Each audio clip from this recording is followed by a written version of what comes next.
بسم الله الرحمن الرحیم. قدرمنو کتونکو لیدونکو د مایکروسافټ ورډ پروګرام پښتو زده کړې ته ښه راغلاست. لومړی راځو ورډ پروګرام به راخلاص کو.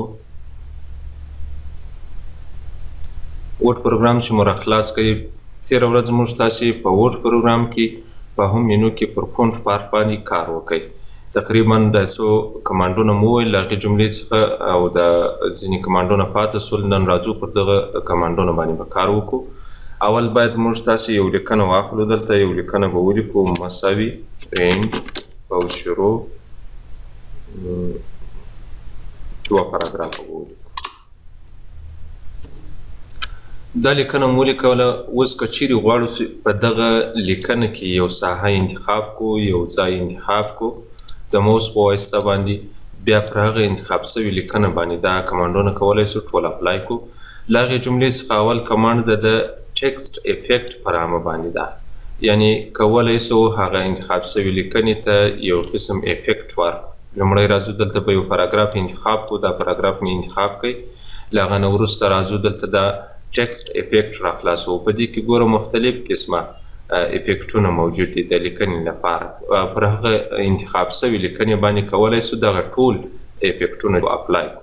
او دلته آوټلاین بیا ورته کولی سي ورته ورکړي، مثال رنګ ورته چینجولی سي، نو آوټلاین ورته ورکولی سي، نور رنګونه ورته راخیستلی سي. ویټ کې بیا کولی سي دغه د آوټلاین یا د بارډر د لیکنې شاوخوا بارډر پنډولی سي یا نری کولی سي. په دې کې بیا نور ډیزاینونه موجود دي ورسره. البته که چیرې دلته اوس موږ تاسې یو نوم ولیکو، په دا یوه نامه باندې بیا ډېر ښه معلومیږي.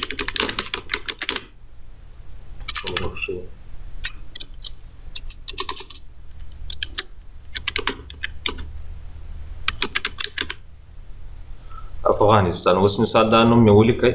راځو دې ته به سایز ورکړو. سایز مې ورته غټ کړئ او بولډ مې کړئ.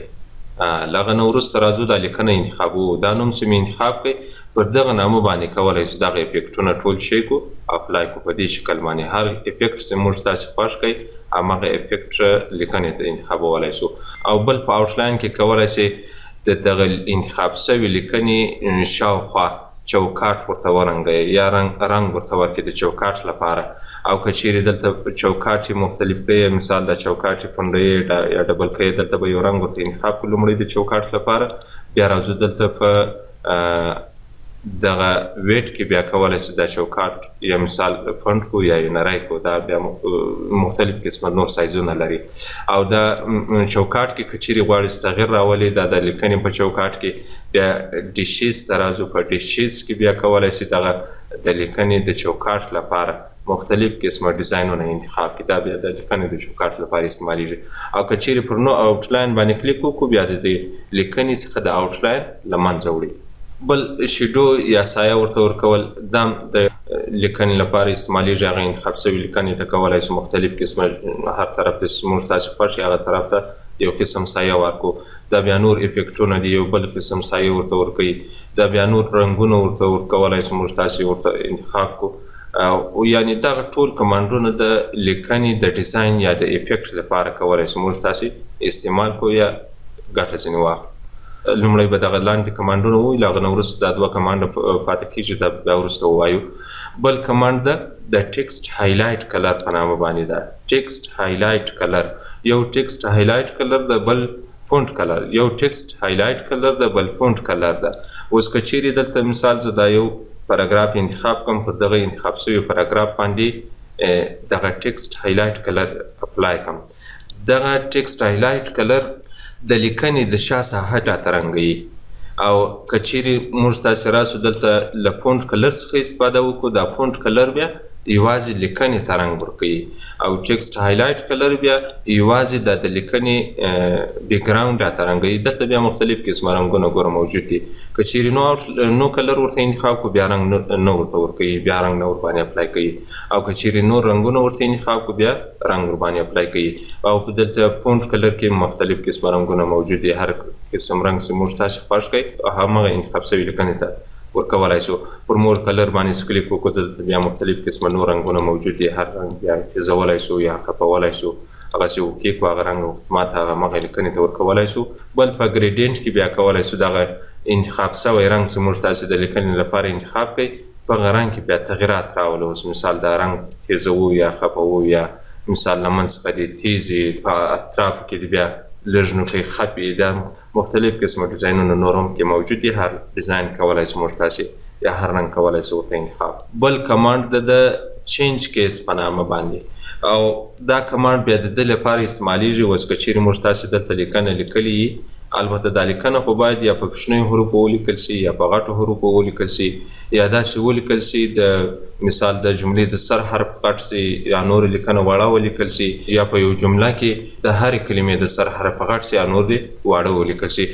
خو په مختلفو کیسونو سره کولی شو موږ تاسې دا لیکنه یا انتخاب شوې لیکنه چې کو واړو. لومړی راځو موږ تاسې به دلته یو ټکسټ انتخاب کو. ټکسټ څه انتخاب کوي؟ دا د سر پاراګراف انتخاب وو.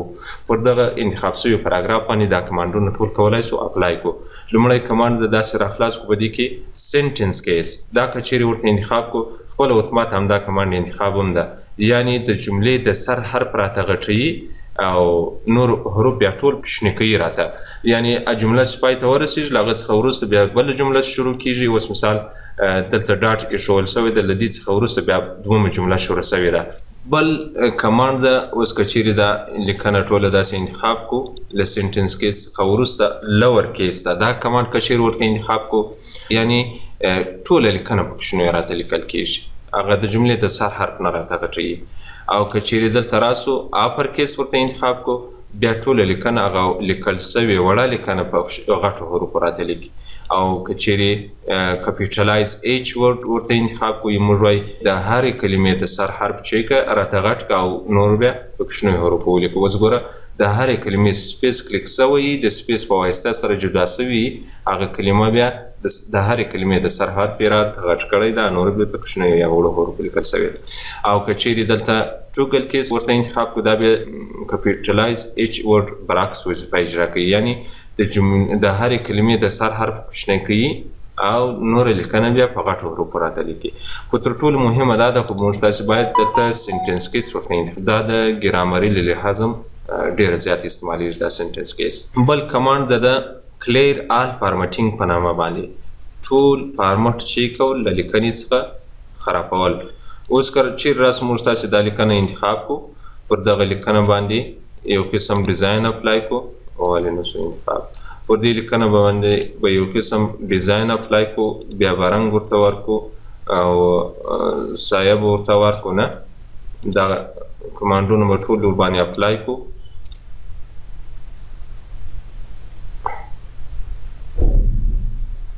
دا قسم اوس که چیرې غواړو چې له دغې لیکنې څخه دا ټول فارمټ له منځه یوسو پاکې کو.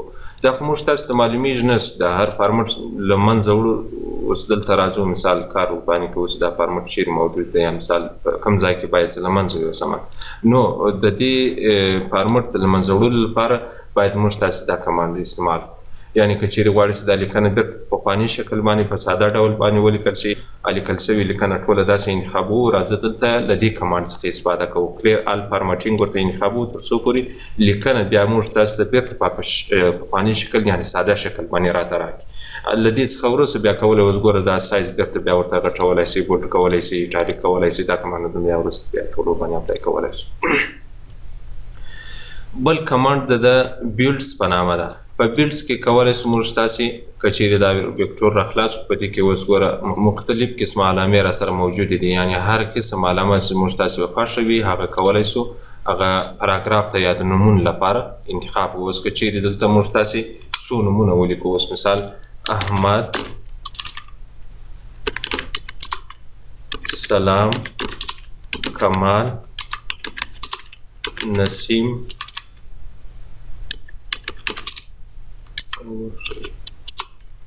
کریم، ولی، علی، خان، جان، علی، خان، شاه. دا نومونه مو ولیکل. اوس که چیرې دغه انتخاب شوي نومونو ته موږ تاسې یو قسم علامه ورکو، دلته راځو دا ویکټور راخلاصوو. په دې کې اوس ګوره اول نن انتخاب ده، یعنې یو قسم علامه نسو ورته ورکولی. که چیرې دا ډاټ ورته انتخاب کو دا ډاټونه کولی شو ورباندې اپلای کو، یا مثال دا قسم علامه ورباندې اپلای کو. هر قسم علامه چې موږ تاسو خوښوي یا ټیک مار علامه ور باندې اپلای کو یا دا قسم علامه ور باندې اپلای کو هغه علامه کولای شو دلې ورته انتخاب کو. ډیفاین نیو بیلډ کې بیا کولای شي مختلف قسم نور سمبولونه راواخلي. اوس مثال په دې کې کولای شي دا وکتور علامه ورته راواخلي. وکتور کلیک کوو هغه څخه وروسته بیا چک کوو کې کوو. په دې کې بیا فونټ هم ورته چینجولای شي. مثال دا فونټ تغیرولای شي دلته ایټالیک کولای شي بولډ کولای شي سایز ورته ورکولای شي. مثال باید ول سایز ولري نور تغیرات هم کې راوستلی شي. له هغه څخه وروسته چک کوو کې کوو او بیا یې اوکې کوو. اوس وګوره دغه موږ تاسې دغه ویکټور د سمبول څخه راواخیسته او دلته هم پر لیکل شوي نومونو باندې اپلای کوي. اوس که چیرې غواړئ چې د دغه ویکټور پر ځای باندې یو خپل تصویر راوړېدلی یا مثال د یو بل شي تصویر راوړي دلته ډیفاین نیو بیلډ ته راځو په دې باندې کلیک کوو دلته پر پکچر باندې کلیک کوو. په پکچر کې اوس که چیرې انلاین یو اتومات له انټرنیټ څخه کولی شي یو تصویر ډاونلوډ کړي که انلاین نه بیا پر ورک اپلاین باندې کلیک کوو تر څو پورې چې موږ تاسې له خپل کمپیوټر څخه یو قسم پکچر یا تصویر انتخاب کو ورته او هغه بیا چک ورته انزرټ کو او بیا اوکې کو. یعنې همغه تصویر بیا کولی شو دلې چک کو د نومونو لپاره انتخاب کو یا ورباندې اپلای کو. بل کمانډ د نمبرینګ په نامه باندې نمبرینګ کولی شو دغه لیکل شوي نومونو ته موږ تاسې نمبر انتخاب کو.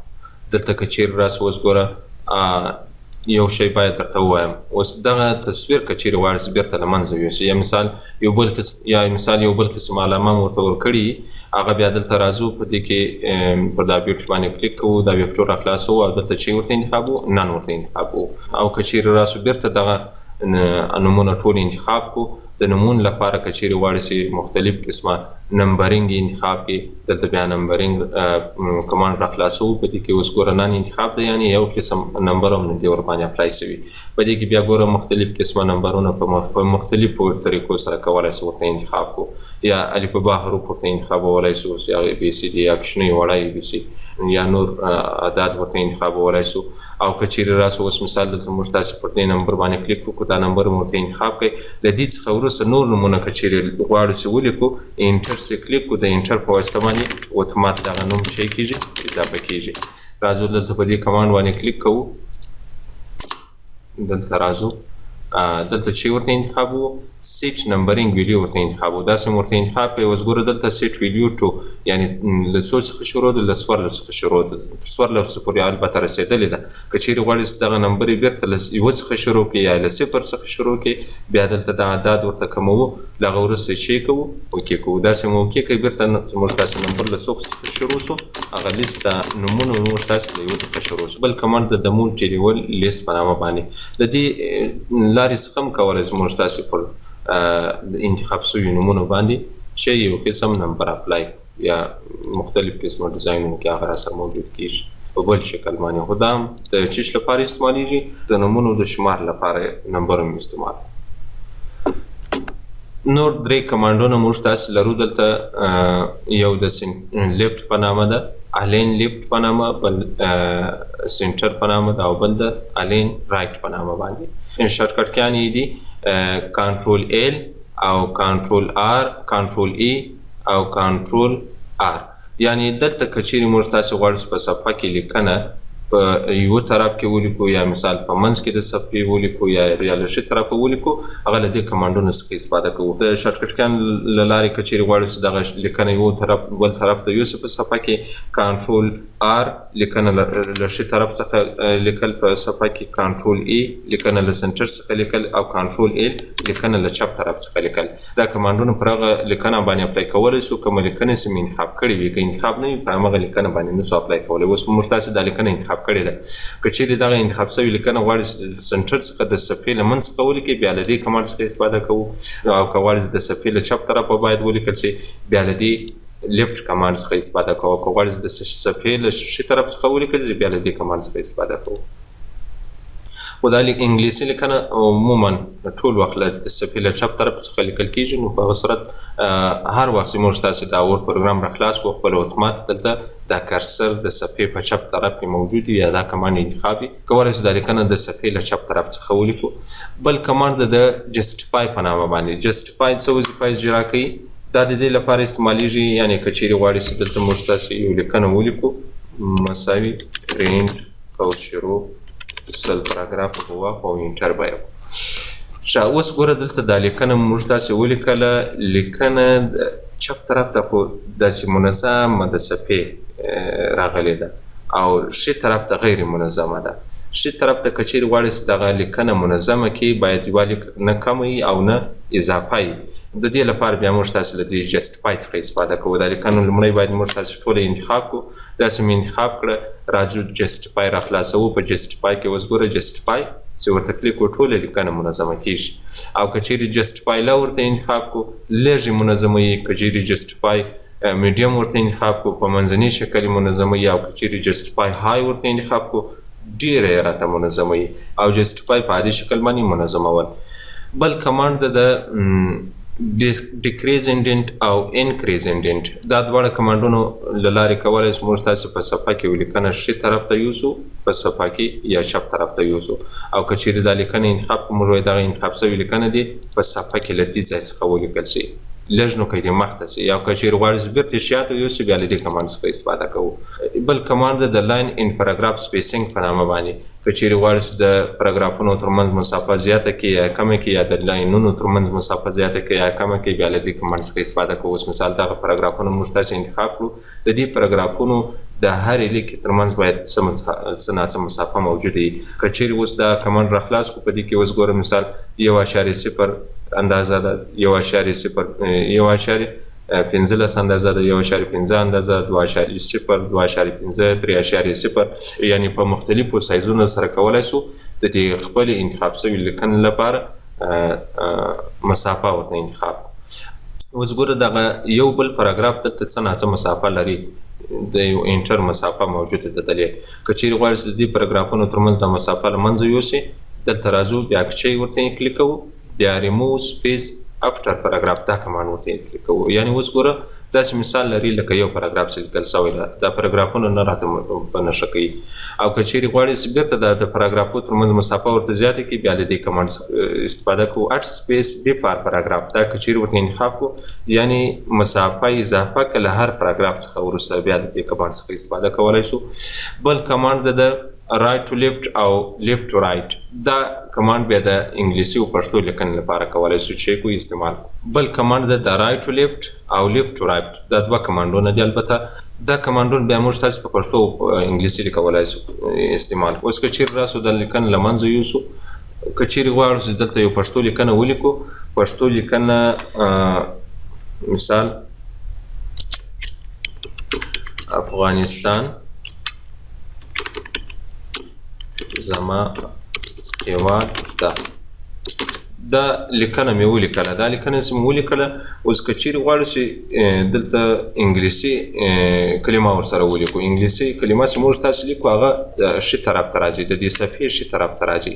نو د دې لپاره بیا موږ تاسې چې انتخاب وو، خو دا پښتو لیکنې ده، د پښتو لیکنې لپاره باید موږ تاسې رایټ ټو لیفټ انتخاب کړو. دا کمانډ چې مې انتخاب کړئ او دلته بیا ښي ورته انتخاب کړو، بېرته رایټ ورته انتخاب کړو تر څو پورې چې دا لیکنه ښي طرف ته یوسي، دا پښتو لیکنه. او چپ طرف لپاره له هغه څخه وروسته بیا کولی شو موږ تاسې دلته ښي ورته اضافه کړو، انګلیسي لیکنه یا کلمه ورته اضافه کړو، یعنی په منظم ډول بیا راته لیکل کېږي. البته که چیرې غواړو چې انګلیسي لیکنه ولیکو، د انګلیسي لیکنې لپاره لیفټ ټو رایټ کمانډ انتخابوو، او که غواړو چې پښتو لیکنه ولیکو د پښتو لیکنې لپاره بیا رایټ ټو لیفټ دا کمانډ انتخابوو. بل کمانډ ده شیټینګ په نامه باندې. شیټینګ کمانډ دا وظیفه اجرا کوي کوم وخت چې موږ تاسې ته یو لیکنه ولیکو، قوس شروع درې پاراګرافه به واخلو انټر. او راځم دا د منځ پاراګراف داسې انتخابوم، منځنی پاراګراف مې انتخاب کړئ. په دې کې اوس دا کمانډ راخلاصو، په دې کې اوس ګوره دغه مختلف قسمه رنګونه دي. دغه رنګونه کولی شو دغه انتخاب شوي لیکنې ته چیک ورکړو. اوس د دې کمانډ او د ټکسټ هایلایټ کلر ترمنځ فرق څه ده؟ په دې کې اوس ګورم مثال دغه یو پاراګراف موږ تاسې انتخاب کړئ، داسې مې انتخاب کړئ، راځم دلته د شیټینګ یو رنګ ورته انتخابوم. د شیډینګ یو رنګ چې مې ورته انتخاب کړئ ګوره دغه ټول هغه کومه ساحه چې موږ تاسې انتخاب کړې ده پر هغه ټولو انتخاب سوي ساحه باندې دغه رنګ شی سو اپلای سو او که چیرې د ټکسټ هایلایټ کلر لارې بیا موږ تاسې دغه ورته ورکو رنګ ورته انتخاب کو هغه بیا هرې لیکې ته رنګ ورته ورکوي یعنې هره لیکه جلا جلا راته رنګوي د دې لپاره یې کولی شو دا استعمال پاتې سو بارډر کمانډ به بیا په راتلونکي درس کې ووایو د نن لپاره همدومره بس ده نو تاسې خپلې پوښتنې مطرح کړئ زه به د خپل ریکارډینګ بند کړم